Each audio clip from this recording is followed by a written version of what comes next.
Boa noite, amada igreja. Boa noite. Quem está feliz aí? Amém. Amém. Eu gosto sempre de perguntar quem está feliz, porque estamos na casa do Senhor, estamos na presença do Senhor, né? Então, nada melhor do que estar feliz na sua presença, né? E a mensagem de hoje eu vou falar sobre também felicidade, né? Hoje me deram esse grande compromisso, né? Quarta do Poder, última quarta do Poder do ano de 2021, último culto de 2021, né? Próximo sábado já é 2022, amém? Amém. Felizes porque estamos chegando, né? Enquanto muitos não puderam chegar, pararam pelo meio da caminhada, mas nós estamos aqui, né? Seguindo rumo aos céus, seguindo o nosso Deus maravilhoso. Nossa leitura de hoje está lá em Apocalipse, capítulo 5. A mensagem de hoje, né, desse livro da Quarta do Poder, lição 12, vem dizendo: como alcançar a libertação abraçando o sofrimento. É uma pergunta meia complicada de se responder, né? Como alcançar a libertação abraçando o sofrimento? Amém? Amém. Apocalipse capítulo 5. Vamos orar? Oremos. Grandioso Deus, maravilhoso Pai, que habita no mais alto dos céus. Aqui estamos, Senhor, como igreja, Senhor, como um corpo de Cristo, Senhor, voltado a Ti. Mesmo não sendo merecedores, Senhor, da Tua graça, da Tua misericórdia, mas o Teu amor nos alcança a cada dia, Pai. Esteja conosco, Pai, que ao abrir a Tua palavra, Senhor, que possamos ouvir e entender e colocar em nossas vidas hoje. Perdoe, Senhor, nossos pecados, nossas falhas, e que tudo que venhamos aprender hoje, Senhor, seja para colocarmos em práticas e que seja para a Tua honra e para a Tua glória, em nome de Jesus. Amém. Muito bem, amados irmãos, Apocalipse capítulo 5, vamos lá. Vi na mão direita daquele que estava sentado no trono um livro escrito por dentro e por fora, de todo selado com 7 selos. Vi também um anjo forte que proclamava em grande voz: quem é digno de abrir o livro e de desatar os selos? Ora, nem no céu, nem sobre a terra, nem debaixo da terra, ninguém podia abrir o livro, nem mesmo olhar para ele. E eu chorava muito, porque ninguém foi achado digno de abrir o livro, nem mesmo de olhar para ele. Todavia um dos anciãos me disse: não chores, eis que o leão da tribo de Judá, a raiz de Davi, venceu para abrir o livro e os seus 7 selos. Então eu vi no meio do trono e dos 4 seres viventes, e entre os anciãos de pé, um cordeiro como sendo sido morto. Ele tinha 7 chifres, bem como 7 olhos, que são os 7 Espíritos de Deus, enviados por toda a terra. Veio, pois, e o tomou o livro da mão direita daquele que estava sentado no trono. E quando tomou o livro, os 4 seres viventes e os 24 anciãos prostraram-se diante do cordeiro, tendo cada um deles uma harpa e taças de ouro cheias de incenso, que são as orações dos santos. E entoavam um novo cântico, dizendo: digno és de tomar o livro e de abrir-lhes os selos, porque fostes morto, e com o teu sangue compraste para Deus os que procedem de toda tribo, língua, povo e nação. E para o nosso Deus os constituíste reino e sacerdotes, e reinarão sobre a terra. Vi e ouvi uma voz de muitos anjos, ao redor do trono, dos seres viventes e dos anciãos, cujo número era de milhões e milhões e milhares de milhares, proclamando em grande voz: digno é o Cordeiro que foi morto, de receber o poder, e riqueza, e sabedoria, e força, e honra, e glória, e louvor. Então ouvi que toda criatura que há no céu, sobre a terra, debaixo da terra, e sobre o mar, e tudo o que neles há, estava dizendo: aquele que está sentado no trono e ao Cordeiro, seja o louvor e a honra, a glória e o domínio pelos séculos dos séculos. E os 4 seres viventes respondiam: amém. Também os anciãos prostraram-se e adoraram. Que belíssima leitura, né? Que belíssima leitura. Então, Jesus nasceu, viveu, morreu, ressuscitou e finalmente chegou o momento de sua ascensão ao céu. Essa cena volta nossos olhos para um propósito de tudo, né? Agora, o que vemos em Apocalipse 5 é o cenário da festa preparada para a recepção de Jesus, que volta como vencedor, aquele que cumpriu e venceu, cumpriu o seu papel e venceu. Então, esse capítulo 5 ele descreve a chegada triunfal de Cristo no céu.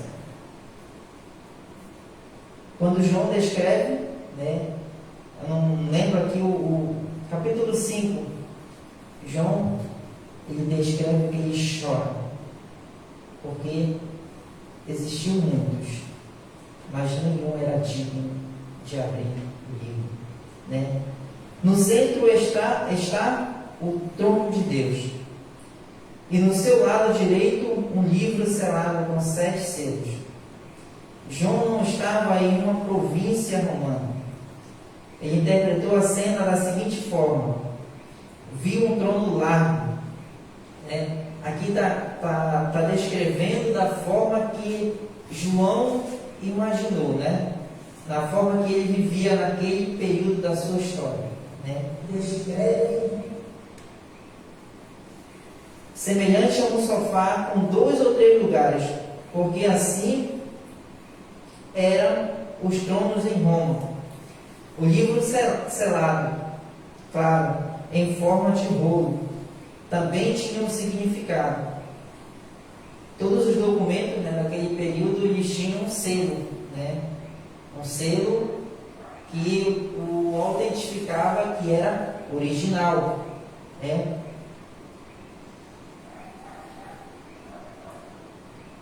Um pouco mais distantes estão os 24 anciãos. Acreditamos serem seres humanos que ressuscitaram com Jesus, sendo eles a representação das primícias do que um dia voltarão à vida por ocasião da segunda vinda de Jesus.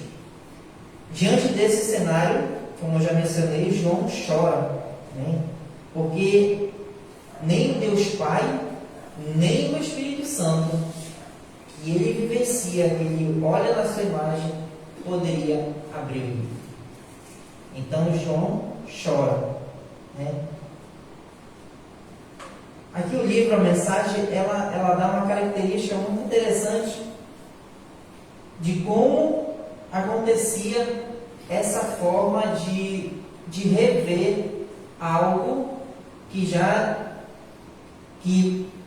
automaticamente parecia ser impossível de se concretizar. Diz aqui: propriedades de terra e documentos selados, sistema de arrendamento de terras em Israel. Aqui o livro descreve uma história, muitos devem conhecer.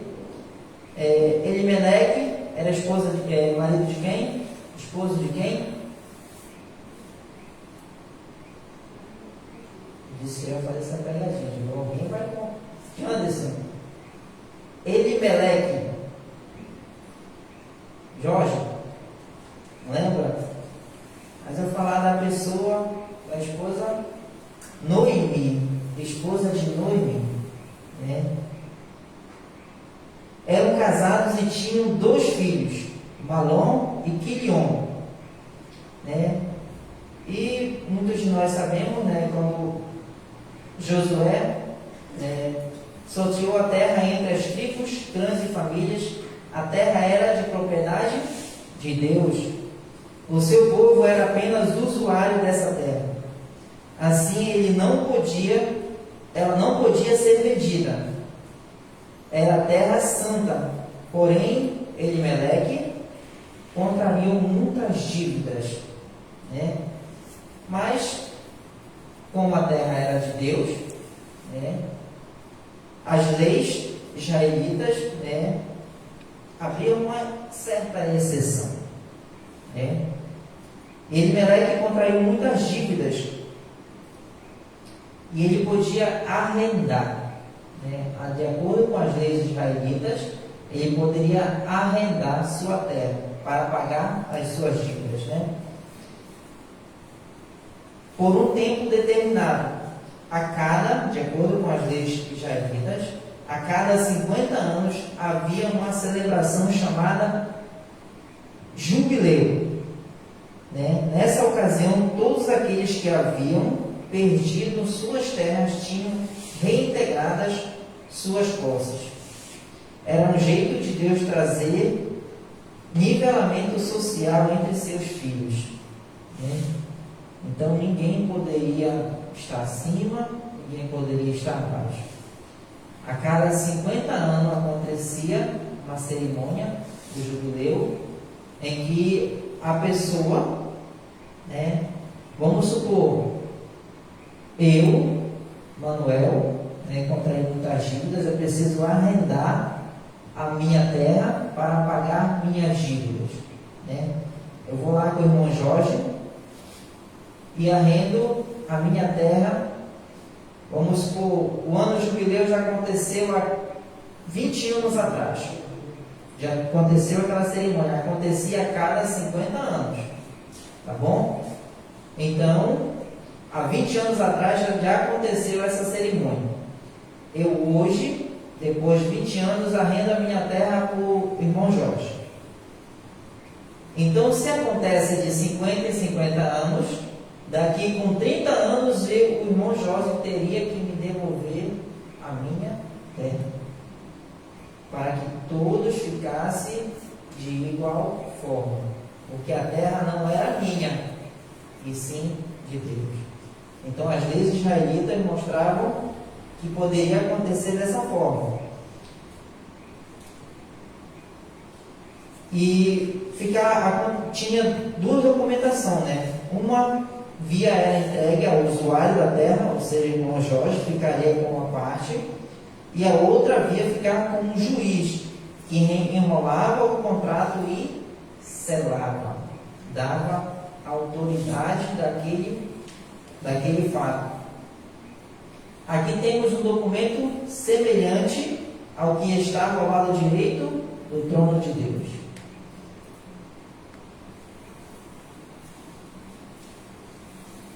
Aqui já conhecemos um pouco da história, né? A família de Elimeleque vai para Moabe, né? E lá em Moabe morrem os 3 homens da casa, né?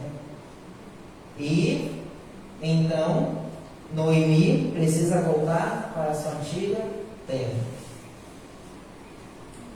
Ao chegar em sua terra, Noemi encontra uma casa com cadeados diferentes, né? E ela não poderia tomar posse, porque ainda não tinha se passado o período para que ela pudesse reaver suas terras, né?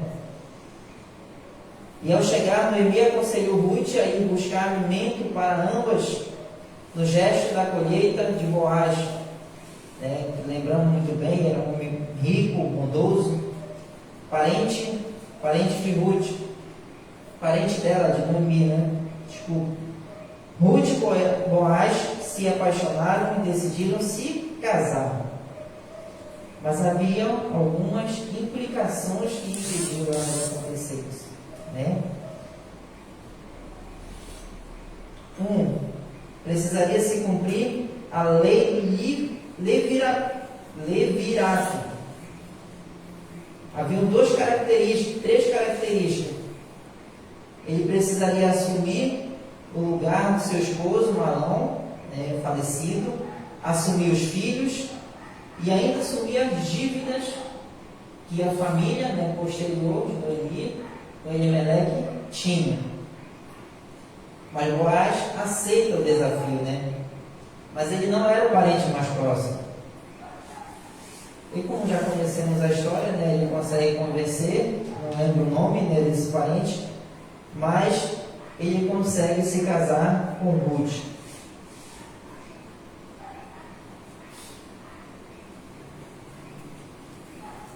O usuário foi chamado e a ele é entregue o valor proporcional do uso da terra, pelo tempo que não teria mais usufruto. Aqui cabem duas curiosidades. Se o usuário não aceitasse devolver a terra, sua pena era de morte. Caso o usuário já tivesse lançado a semente, a terra só seria devolvida após a colheita. Então, se o irmão Jorge, como eu me coloquei, aconteceu o pagamento da dívida, se o irmão Jorge, de acordo com as leis israelitas, se o irmão Jorge não me devolvesse minha terra, ele seria morto, E a outra forma de não devolver a terra, se a semente já tivesse sido regada, já tivesse sido colocada, teria que esperar até a colheita acontecer.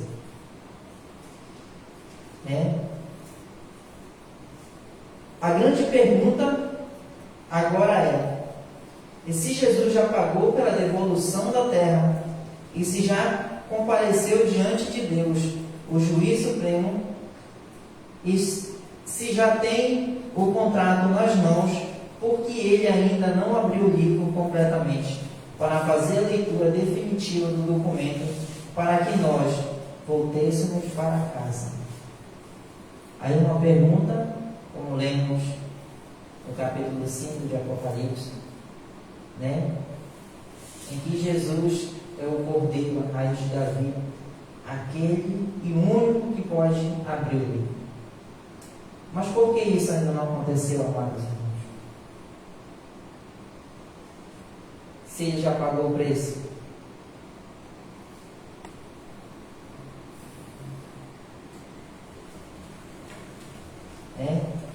Aconteceu algo em que a primeira sentença, como mencionamos agora, se o irmão Jorge não me devolvesse a minha terra, ele seria morto. Essa parte Jesus já conseguiu. Satanás já foi vencido. Mas, e por que Jesus ainda não abriu? Existem duas características, Por que Jesus ainda não abriu o livro se ele já pagou todas as nossas dívidas com o seu sangue? É porque Satanás já lançou sua semente. Ele já lançou sua semente. Mas ainda não está no prazo de dar colheita. Satanás lançou sua semente. E está à espera da colheita. 3 lições para abraçarmos o sofrimento na casa da libertação. Enquanto isso, nós sofreremos. Ora, vamos abrir nossa Bíblia lá em Timóteo, 2 Timóteo. Irmão Jorge, vamos adiantar um pouquinho. Irmão Jorge, 1 Timóteo, 2 Timóteo 3,12. Irmão Domingos 2, vai lá em João 15, 20.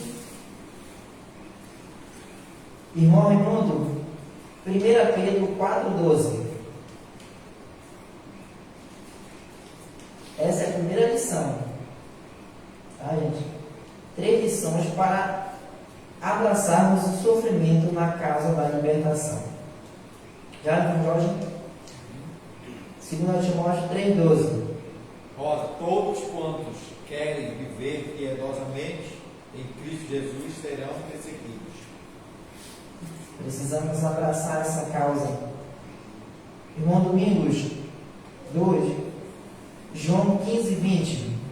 O meu cara é o João Grande, o Evangelho João, né? Isso, João Grande. Lembra-vos da palavra que eu vos disse: não é o servo maior do que o seu Senhor. Se me perseguirão a mim, também perseguirão a vós, outro.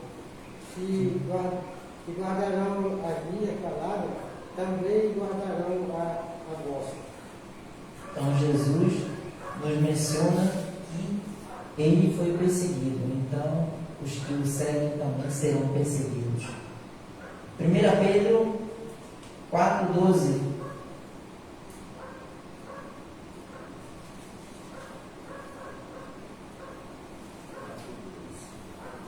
Amados, não estranheis o fogo ardente que surge no meio de vós, destinado a provar-vos, como se alguma coisa extraordinária vos estivesse acontecendo.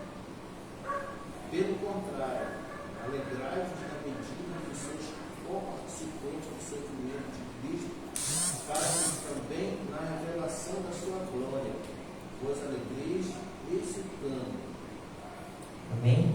Amém. Vos alegreis, né? Vamos falar um pouquinho mais na frente sobre essa alegria. A Bíblia deixou isso bem claro, como água. Enquanto a colheita não vier, você irá sofrer. Por isso que a primeira lição é para abraçarmos o sofrimento na causa da libertação.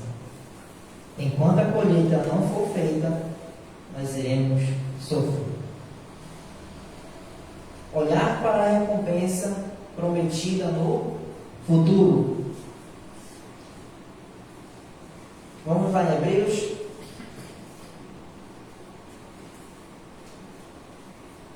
Hebreus capítulo 10.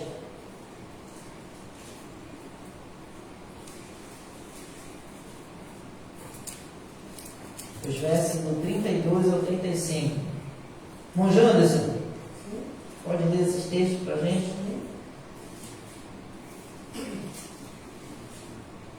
Lembrai-vos, porém, dos dias anteriores em que, depois de iluminados e sustentados grandes lutas e sofrimentos, ora, exposto por um espetáculo tanto de outorgo quanto de tribulação, ora, tornando-vos co-participantes daquele que deste modo foram tratados. Porque não somente vos compadecestes dos escarnecedores, como também aceitastes a alegria do espólio dos vossos bens, tendo ciência dos possuidores, vós mesmos patrimônios superior e durável. Não vos abandoneis, portanto, a vossa confiança, e ela tem grande galardão. Muito bem, obrigado. No verso 34, descreve alguns cristãos. Alguns estão na prisão por sua fé. Aqueles que não estão na prisão encaram a escolha. Nós iremos para a prisão e nos igualaremos com eles que lá estão, arriscando assim nossas vidas, nossos lares, nossos bens, nossos filhos. Nos arriscaremos tudo ou ficaremos seguros sem nos importarmos com eles, que estão agora aprisionados? Essas escolhas que eles tinham que fazer. E aconteceram duas coisas quando eles foram para a prisão. Uma nada incrível e outra coisa realmente incrível. A coisa nada incrível é que eles foram perseguidos e seus bens foram tomados. E a coisa incrível é que eles se alegraram quando seus bens foram tomados.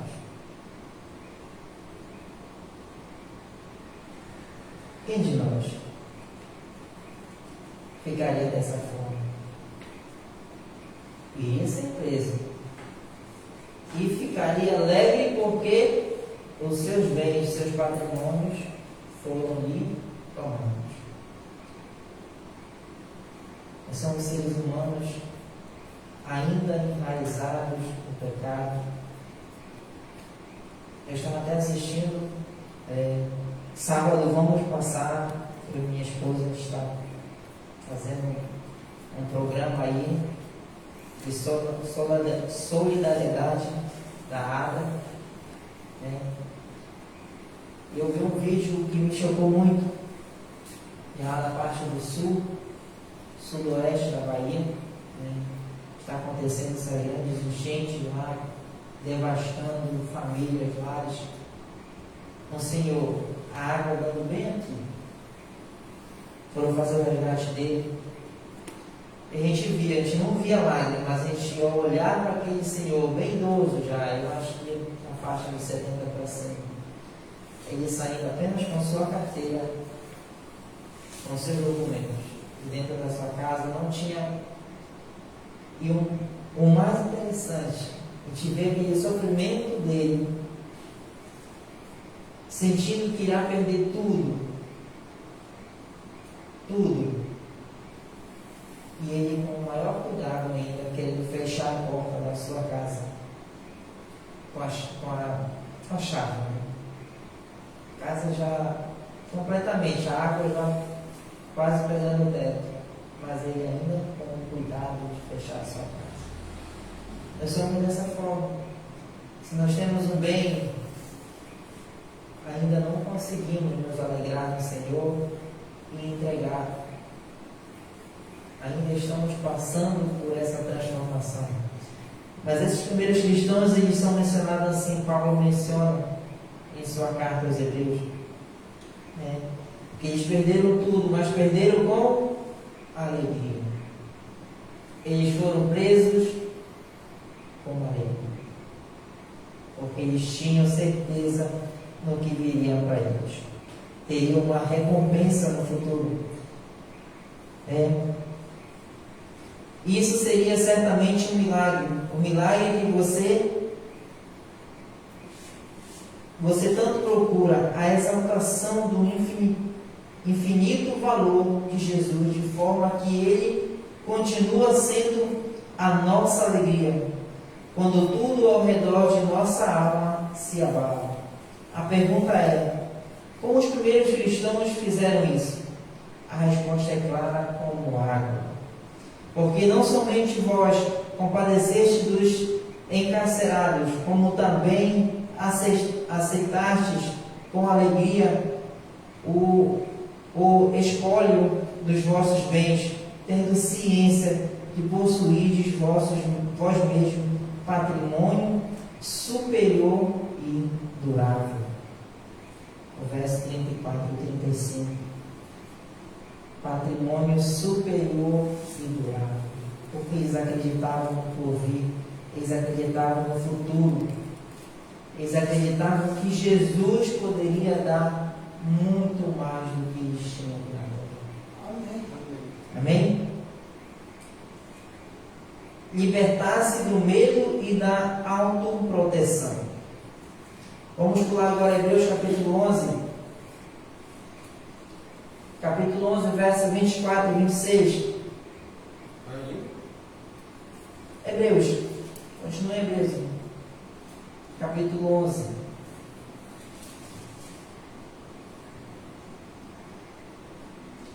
Irmão Jorge. Capítulo 11, verso 24 a 26. Pela fé, Moisés, quando já homem feito, recusou ser chamado filho da filha de Faraó, preferindo ser maltratado junto com o povo de Deus, a usufruir prazeres transitórios do pecado, porquanto considerou o opróbrio de Cristo por maiores riquezas do que os tesouros do Egito, porque contemplava o galardão. Eis aqui exatamente o mesmo incrível argumento do modelo do texto anterior. Você pode estar se perguntando por que estamos usando nesta mensagem o termo abraçar o sofrimento com tanta frequência e não apenas suportar o sofrimento. Há uma diferença muito grande. A resposta está no verso 25. Vamos ler o verso 25, diz: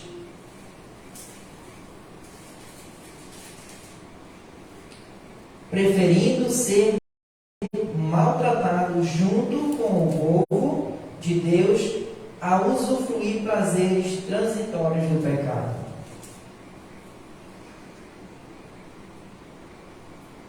Moisés preferiu ser maltratado junto com o povo de Deus a usufruir dos prazeres transitórios. Ele olhou para o sofrimento bem na cara enquanto ele chegava, e caminhou em direção ao sofrimento e o abraçou pelo resto de sua vida. Moisés ele foi de encontro ao sofrimento. Ele não esperou o sofrimento chegar até ele. Ele escolheu amar seu povo e a um enorme custo ele poderia ter permanecido no Egito com todo o prazer terreno possível enquanto vivesse. Mas ele disse: estou indo embora. Eu vou caminhar com esse povo que me afligirá constantemente porque contemplo o galardão. O que existe no Egito é transitório, mas o que Deus oferece é eterno. Então Moisés ele perdeu o medo da autoproteção. Ele tinha tudo que ele pudesse imaginar, terrenamente ele poderia ter, mas ele preferiu a vida eterna. Abraçar o sofrimento na causa do amor, na causa do amor pelos outros. Continuamos em Hebreus, vamos pular para o capítulo 12, vamos ler o verso 1 e o 2, que diz assim: portanto, também nós, visto que temos rodeados tão grande nuvem de testemunhas, desembaraçando-nos de todo o peso e de todo o pecado, que testamente nos assedia, corramos com perseverança a carreira que nos está proposta, olhando firmemente para o autor e consumidor da fé, Jesus, o qual, em troca da alegria que lhes estava proposta, suportou a cruz, não fazendo caso da ignorância, e está sentado à destra do trono de Deus. Amém? Amém. Então esse foi o maior ato de libertação que já aconteceu na história do mundo.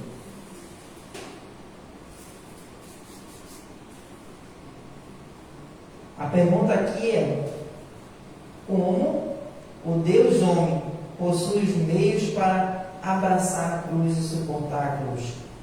De onde veio isso? A resposta é: em troca da alegria que lhe estava proposta, suportou a cruz, não fazendo caso da ignorância, e está assentado à destra do trono de Deus. Satanás, o usuário desta terra, após o pecado, propôs para Jesus uma alegria no deserto da tentação. Prometeu-lhe devolver a terra. Sabemos, né? Satanás tentou Jesus, disse para ele que daria todos os reinos da terra. Todos os reinos, todos os prazeres desta terra. Mas Jesus não aceitou. Para ter esse acesso ao livro visto por João em Apocalipse, capítulo 5, o livro que, quando totalmente aberto, fará com que recuperamos tudo aquilo que perdemos. Os cristãos primitivos alegremente abraçaram o sofrimento da libertação, pois ele tinha um patrimônio superior e durável no futuro. Moisés abraçou o sofrimento da libertação porque ele viu os prazeres do Egito como transitórios e porque contemplava o seu galardão. Isso o livrou do medo autoprotetor. Jesus abraçou o sofrimento da libertação porque era sustentado pela alegria que lhe estava proposta: resgatar a humanidade. Para encerrar, vamos abrir nossa Bíblia lá em Romanos capítulo 8.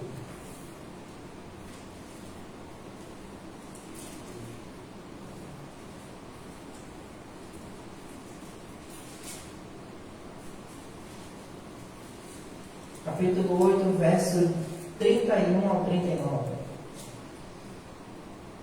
Se você ainda não está totalmente convencido de que abraçar o sofrimento é a única solução para alcançar a libertação até que Jesus venha, vamos ler esses versos para nos encorajarmos. Romanos capítulo 8, verso 31 ao 39, que diz assim: que diremos, pois, à vista destas coisas? Se Deus é por nós, quem será contra nós? Aquele que não poupou o seu próprio Filho, antes por todos nós o entregou, porventura não nos dará graciosamente com ele todas as coisas? Quem intentará a acusação contra os eleitos de Deus? E Deus quem os justifica?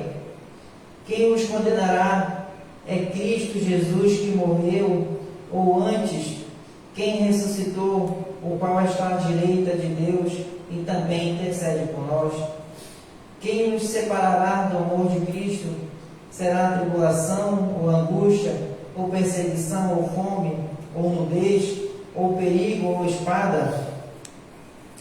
Como está escrito: por amor de ti somos entregues à morte o dia todo. Fomos considerados como ovelhas para o matadouro. Em todas estas coisas, porém, somos mais que vencedores por meio daqueles que nos amou. Porque eu estou bem certo de que nem a morte, nem a vida, nem os anjos, nem os principados, nem as coisas do presente, nem do porvir, nem os poderes, nem a altura, nem a profundidade, nem qualquer outra criatura poderá separar-nos do amor de Deus, que está em Cristo Jesus, nosso Senhor. Amém. Nada nos separará do amor de Deus. Amados irmãos, essa é a mensagem da quarta do poder. Precisamos nos alegrar, como já mencionamos nos nossos pedidos e agradecimentos. Passamos por momentos de tribulações, por momentos difíceis, mas devemos nos alegrar porque voltou na vida nosso Jesus Cristo. Ele já venceu por cada um de nós. Amém? Amém. Então vamos cantar todos juntos. Irmã Marilene, por favor. O Vitor vai colocar uma música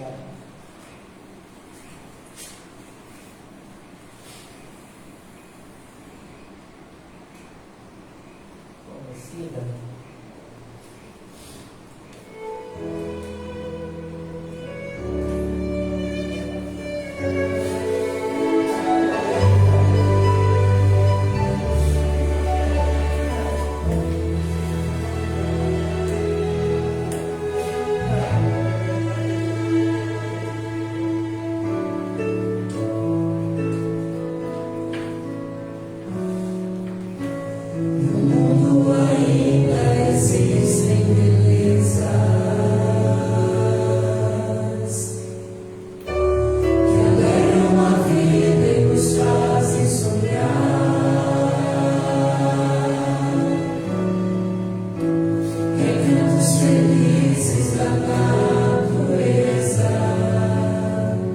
Hoje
possamos ficar felizes porque estamos na presença do Senhor e iremos morar o mais breve possível junto com Ele. Amém.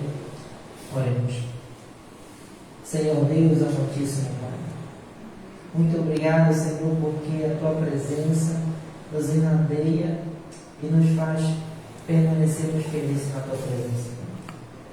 Apesar das lutas, das dificuldades, nós permanecemos felizes na Tua presença, porque o Senhor mencionou que nós iríamos passar por esses momentos e que possamos continuar, Senhor, louvando e agradecendo o Teu santo nome em todos os momentos, em todos os instantes de nossas vidas.